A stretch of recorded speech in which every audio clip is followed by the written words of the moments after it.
Бул жерде өзүңүздөр көргөндөй заманбап 24 этажга чейинки бийик үйлөр курулат.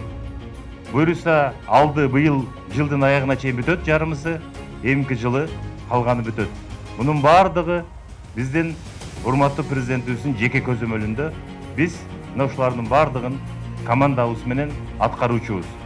Президентибиз 2022 жылы курултайда, 2023 жылы курултайда айтып келаткандай, республика боюнча масштабтуу ар бир областтарда, бүгүнкү күндө региондордо үйлөрдүн курулушу башталды.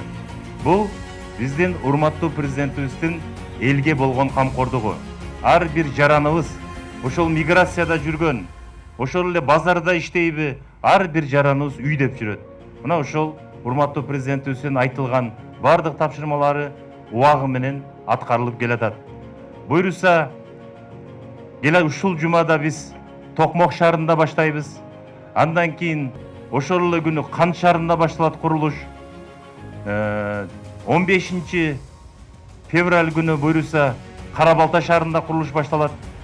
Ошол эле күнү буюрса мына Сокулукта дагы мына ипотекалык компания мына курулушун үйлөрдүн баштайт. Биз республика боюнча камсыз кылабыз деп элдин астында урматтуу президентибиз айткан. Бүгүнкү күндө мына ушул сабырдуулук менен, акырындык менен ушул иш чарага жетип келдик.